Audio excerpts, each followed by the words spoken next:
Welcome to the Fabric Spotlight, a series of talks on cloud and IoT infrastructure. Today we have the pleasure of chatting with Milin Desai, GM of Cloud Services at VMware. Welcome to the Fabric Spotlight, Milin. Thank you. Great to be here. As a warm-up, why don't you share a little bit about your personal journey of how you got to this place? Sure.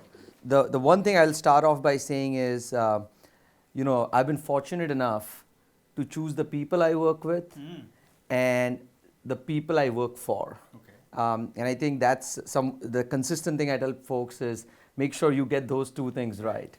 Okay. Given that background, journey is very similar to what you see in the Valley. I started in kind of infrastructure software, so I'm a software person. Okay. Volume manager, Veritas back in the day. Yes.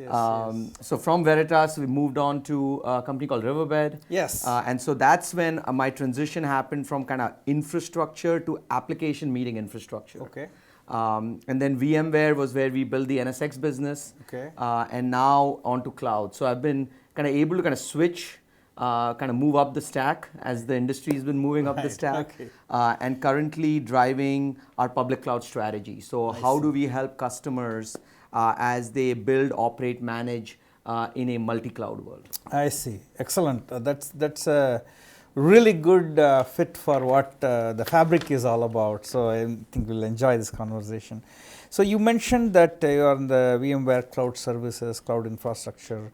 Is there kind of like a broad brush description you can give about VMware's thought process in there, how that differs from other cloud players?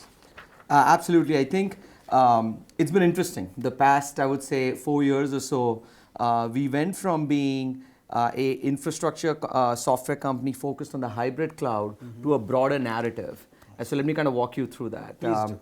So I think all of us know VMware as the virtualization company. Right. And over the course of 7 years, we've gone from virtual compute, added virtual storage, virtual network, virtual security, to give you kind of the software-defined infrastructure stack. Right. And now that same stack is available in AWS with a partnership that we have with them called VMware Cloud on AWS, in Azure, in Google Cloud very soon, and in Oracle Cloud. And in addition, with 4,000 providers. So this idea that the VMware software-defined stack is available in every region, in every country, in every hyperscaler, and in your data center, and at the edge. So that's the consistent infrastructure and ops story that we have, and that's our hybrid stack. Now we also understand, though, that startups, consumer companies are directly using public cloud. So AWS, Azure, GCP. And so we have essentially got a pillar called multi-cloud management. And that's where we acquired a company, Cloud Health, last year. Yeah, I remember that. And so think of that providing us a framework where you get all the business metadata, everything you're doing in each hybrid cloud and the native clouds, and then apply that to do cost management, resource management, security, and other things. So hybrid pillar, you've got the multi-cloud pillar, and then all of us now are trying to modernize our application portfolio, whether it's existing apps or building new applications. And so the third pillar is where we're investing in things like Kubernetes. Now you've heard Tanzu, and the Pivotal acquisition fits in over there. So those are our three core pillars of our cloud strategy. Hybrid, which is very VMware full stack. Right. Multi, which allows you the choice of using public clouds and helps you in managing and securing it. And then as you build your apps, you can use a VMware infrastructure or a public cloud infrastructure. We will provide you with mechanisms to operate it, secure it going forward, and build it going forward. So yeah, that's very interesting how that is VMware has been able to navigate all of these landmines and kind of like broaden its. Yeah, it's been fascinating. I mean, I was there when people said, "Hey, OpenStack is going to destroy VMware." Then came, cloud is going to take over. Yeah. Then we had Kubernetes. We have been able to kind of identify through our customers where kind of the next problems are, where the next opportunities are. Just listening to our customers, partnering with our customers, and then making kind of the right investments organically and inorganically. to kind of drive to that value. So I Yeah. think I give kudos to our leadership team. Pat has kinda done a drive great job of leading the charge. Like how nimble, I mean, such a large company has been to kind of go with the trends and broaden its portfolio has been really amazing. So kudos indeed. So this may be sensitive. I don't know how you view this, but Amazon has announced their the pack. I forgot the name for that.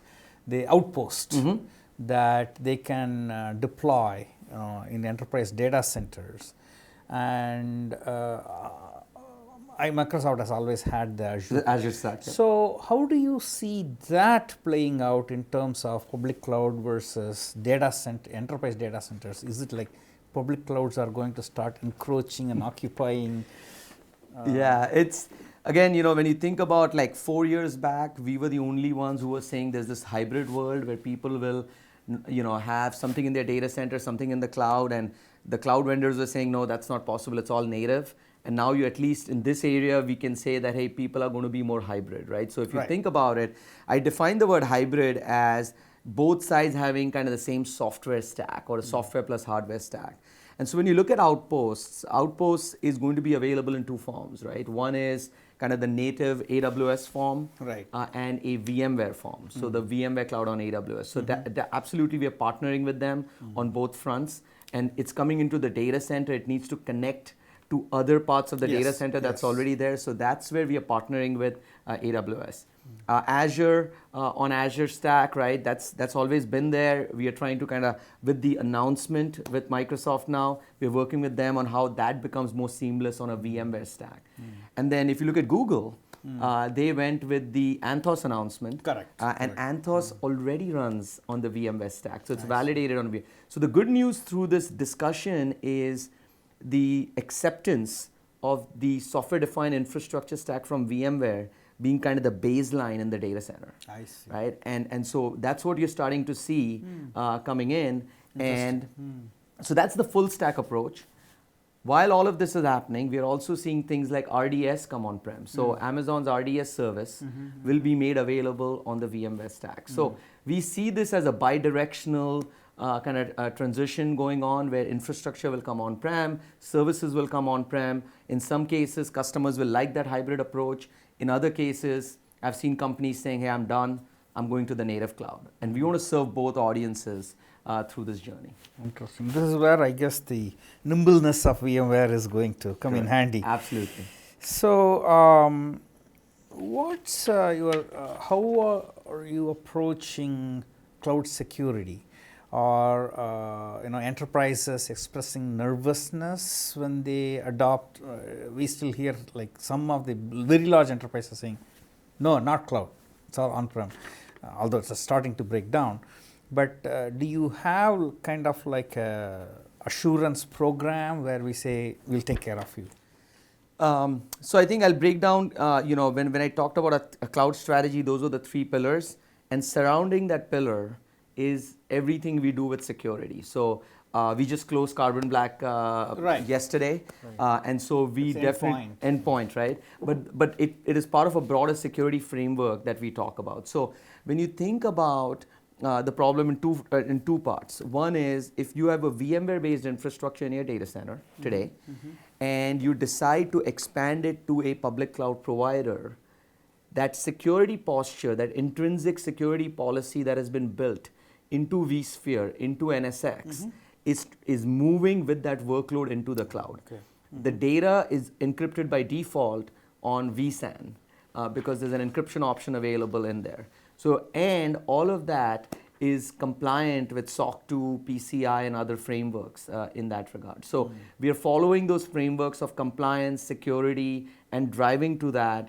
And we are FedRAMP compliant. We are driving towards those standards. So in a VMware-based software-defined infrastructure available in all the hyperscalers and in IBM and at Rackspace, we feel we've got a really good posture around kind of the security elements. But when you go to the native cloud, I think your the concerns are right? Even if you look at some of the more mature users of the native public cloud, it only takes one mistake to kind of create an exposure, right? Correct. And so I think the biggest thing I see with the public cloud is it is not a one-time fix. It's not a weekly check. It's a 24/7. Is my security posture right? Am I in good shape? Is the last config change compliant? It's up to the second, up to the minute. How do I kind of ensure that I'm doing the right thing? And so as VMware, we have our solution with the Cloud Health family, where we provide kind of real-time security posture in the public cloud, whether it's exposed S3 buckets or a SSH key, which is being shared on a web server, which is also available on an admin server. We give you real-time visibility into your security posture. So it's part of the Cloud Health. Cloud Health solution stack, and the solution is called Secure State. It combines with things like Guard Duty and Sentinel and other pieces to give you kind of an assessment in real time of where things are. And it plugs into your CI/CD to ensure that it's always constant, right? The concerns are right, but I think it's a question of organizational maturity. It's a question of just implementation and best practices and tools and systems, right? There's no magic bullet to this, but it has to be 24/7, not a one-time. I'm just going to put a firewall, some rules, and everything is going to magically work. Yeah, that world is gone. We resonate with that, and we'll have additional discussions about that, I'm sure. So VMware has been taking a very aggressive stance on in the area of containers, for instance. We made the Heptio acquisition, and I think the RV acquisition had something, it's kind of straddles, but something to do with it.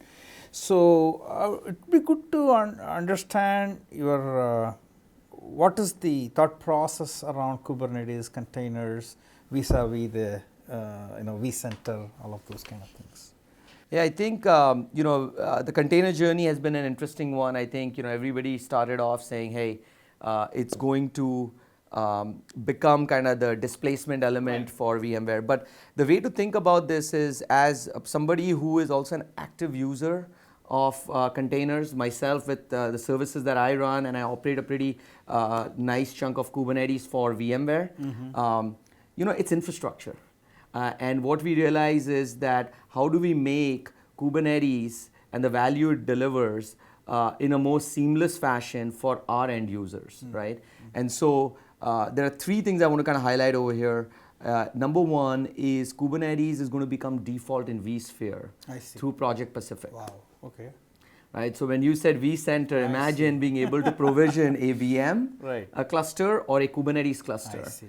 And as a result, all the operational elements and the seamlessness of that becomes very interesting. And now that's available in multiple clouds on that VMware infrastructure that we talked about. That's everywhere. Interesting. Right, so that project is called Project Pacific. I think that's going to transform both adoption of Kubernetes and the ease at which we can deliver that. The second element of our story is Tanzu. Tanzu basically says, you have got Kubernetes. You'll run, say, something from VMware. You may use EKS in the cloud. You may use Anthos. How do you know that you are compliant, you're secure, you're operating correctly? How do you get management, security, visibility, audit, backup, all of those kind of management functions? They don't go away. And so Tanzu brings a management framework on top of the build framework that we have. I see. And that basically allows you to not only run on vSphere, but in public clouds, as well as other Kubernetes distros. I see. And get kind of like a common pane of glass around that. And the third component of this is the build component, where Pivotal and Bitnami come in, where as customers build applications, how do we ease their journey into making kind of infrastructure almost invisible in that regard. And so Kubernetes is the building block, and then Pivotal kind of brings in kind of the PaaS elements, and then Bitnami brings in the application delivery elements. Where does Heptio fit in this? So Heptio is basically delivering the Tanzu elements of all of this. So the whole Tanzu framework of what we call as run, operate, run, manage, and build is Tanzu. And so the build part is Project Pacific and other Kubernetes distros. The manage part is Heptio services plus other VMware services. And the build part is the pivotal and I like how you said run, manage, and build instead of build, manage, and run. That's a VMware look on things. It depends on the persona you talk to. I absolutely agree. Okay, all right. So to kind of change tacks a little bit, how are you approaching application performance management in what you are doing? Is that something that you are explicitly building into these frameworks, or do you look for partners to do something there? What's your thought process on that? Means we definitely have tools that VMware produces in kind of I would kind of call it the metrics monitoring, the telemetry space. Like that's Wavefront. More the collection, right? So Wavefront allows you to collect data from disparate sources and do kind of application instrumentation and other elements in that. Right. However, that space cannot be this is my way and drive it. So we are an open framework, so all of our instrumentation can be exported to other tools. And so as an example, Cloud Health, in the public cloud, we partner with Datadog and we partner with New Relic on that front, where we take metadata from these systems to do right sizing of public cloud workloads. I see. On the cloud native side, Prometheus is a popular kind of open source tool. And so we leverage that. We work with our customers who leverage that to drive it. So we are not trying to be, this is the only way, but we do offer capabilities that we believe are best in class, and we let our customers choose in this area. But our main goal is to make sure the entire stack delivers the right metadata to allow these systems to help our customers build great applications. Okay, great, excellent. Does that make sense? Yeah, it does. It does. So you had this vRealize automation that had some kind of higher level tools like Integrian. So are there similar things being developed for the cloud? Yeah, so I think if you think of the portfolio, we've got something called vRealize Operations, and so vRealize Operation today instruments all of the infrastructure pieces, VMware on VMware, and gives you. It does more than just show you stuff. It actually does right sizing. It gives you recommendations and planning and other things. Very much on the infrastructure side. Right. And then you've got something like Wavefront that brings in kind of the application side of the house. So that is the combination we have, vRealize Operations and Wavefront in the portfolio that brings it together. And partners can build on top of Wavefront would be the thought process? Absolutely. Not only on top of Wavefront, they can displace some of our tooling. So we are not saying, hey, you have to use our full stack. Sometimes customers say, I'm a Datadog customer, which, as you know, had a big IPO, or a New Relic customer, or I'm using Prometheus. We have to make sure that the metrics and the metadata that we collect can be sent to these other systems. So we're not a closed system in that regard. And so we want to absolutely make sure that when you work with VMware, the APIs, the interface, and the metadata are available for our ecosystem. So you must also be interfacing with IoT, right? Because that is a ripe for cloud, bring the data to the cloud to process and things like that. So how are you approaching the IoT space? Yeah, I mean, IoT, edge and IoT, I think are going to be fascinating to watch. I would say this whole idea of kind of edge computing that is kind of starting to kind of bubble up. The way we think about it is when you think of IoT, it again becomes a data management problem, an infrastructure management problem. And so how can you see all of the different endpoints? How can you manage them? And it's an ecosystem play. So we have an offering in this place called Pulse IoT, which helps kind of bring these different constructs around visibility, manageability, working with the ecosystem around that to bring that together. So we're thinking of how do we help enterprises bring some of those constructs back in. So the persona again is IT, not kind of different persona in that regard. Not the OT guys. Yeah. Okay. So you are focusing on the IT. The manageability of these constructs, because at the end of the day, these devices are sitting in a network, in the infrastructure that's managed by the company. How does this not become another island? How does this get connected? And how do you have visibility in operations? So bridging OT and IT. Yeah, correct.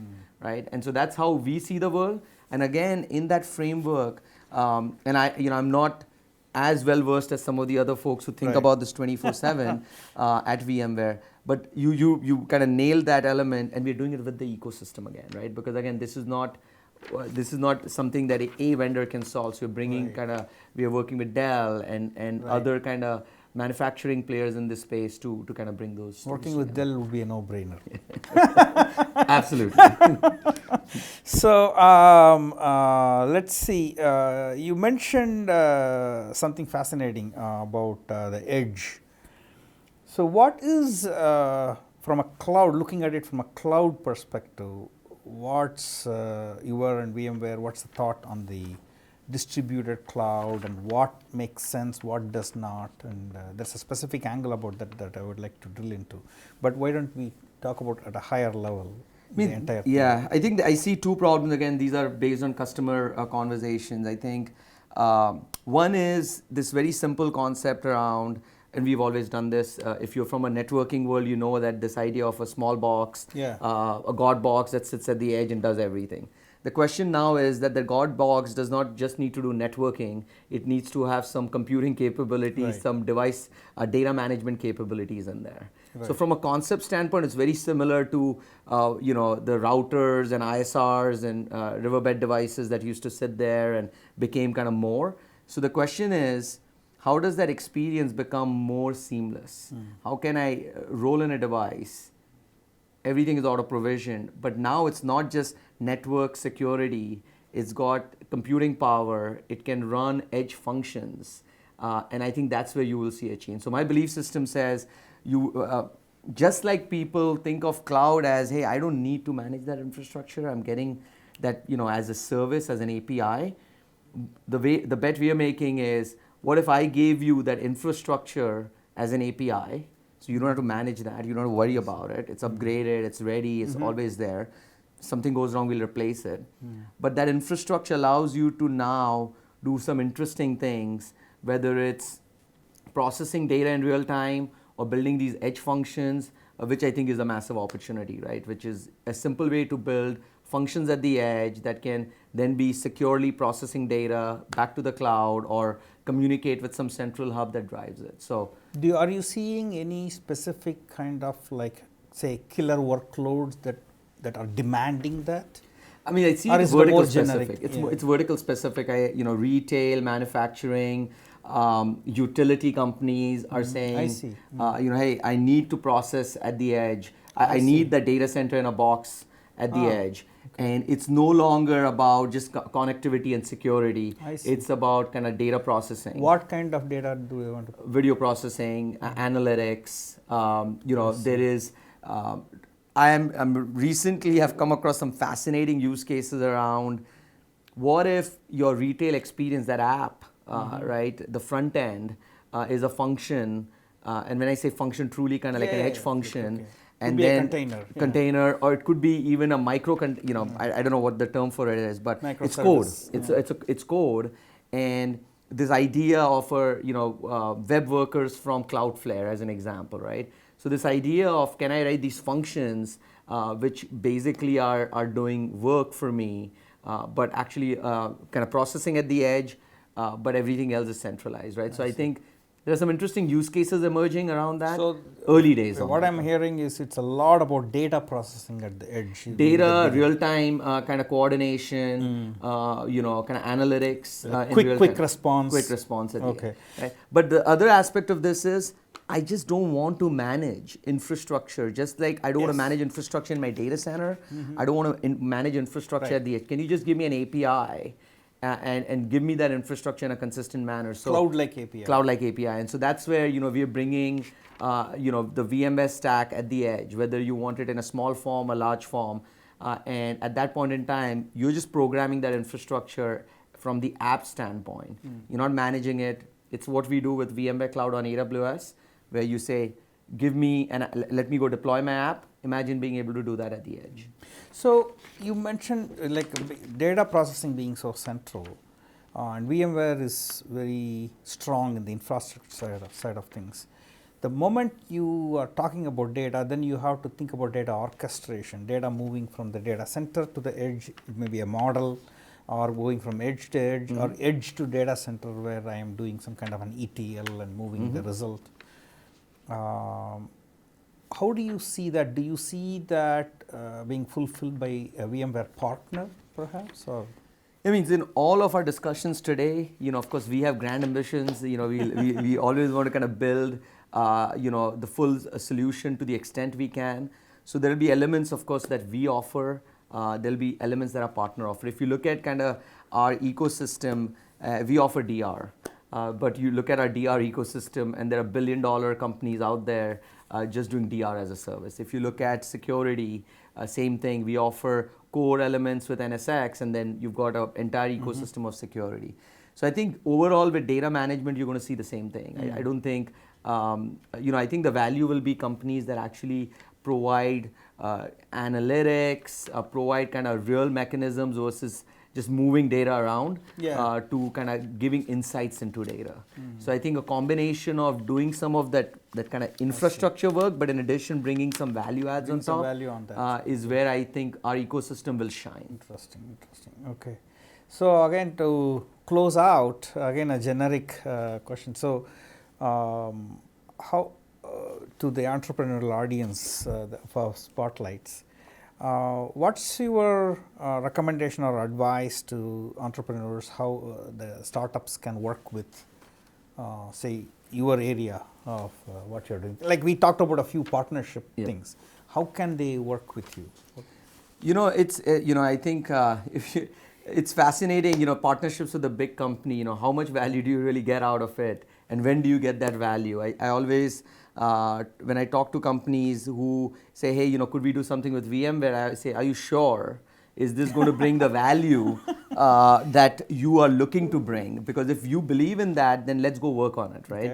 Okay. But if you believe that just having a logo will drive something, then you need to think about that. So that's number one. I say, number one for any kind of, I say, surround yourself with good people. That's the same thing I started with, which is choose the people you work with. I think nice to bring it back. Yeah, surround yourself with good people. I always say that for every idea that's out there that you think nobody else has thought about, what I've learned now is there are 10 people who've already thought about it. It's called the cockroach syndrome. If see one, there are 10 underneath. But the big difference is not only are there 10, 5 of them are already executing to it, right? So this all becomes about if you are, just execute to what you're doing. And the last piece is when a customer says there's a problem, I always, always ask the question, how important is this problem for you? And what I mean by that is like, I always say there's never an idea that I've heard that I don't like. The question is, where does it stack rank in my priority? So if you're an entrepreneur, always ask the question as to what it is. But working with VMware is simple. If you have a customer that we can work with together, let's go attack together. We recently announced a marketplace at VMware where if you have a solution that works on a VMware infrastructure, now you have the ability for these customers to self-service your solution. Okay. Right? We are almost kind of... This is on the VMware Cloud Services. It's a VMware Cloud Marketplace. It's completely self-service. Works for traditional kind of delivery models as well as for SaaS-based services. And the idea here is if we are doing SaaS delivery, the ecosystem needs to be completely engineered. So it's a very engineered marketplace. And I would recommend, if you think you bring value and your customer wants that, it's a great place to start. Okay. And it's all API driven. It's minimal interaction, and it's a great way to kind of interact with us. Are there criteria to list, or anybody can do it? So you have to go through your classic, if you're using it for, say, VMware Cloud on AWS, you have to self-certify. Those things don't change, which you would do anyways. But the friction of where you're listed, and once you're listed, the who clicked on it, and if you're a SaaS service, automated instrumentation, all of that is streamlined, right? And you're there.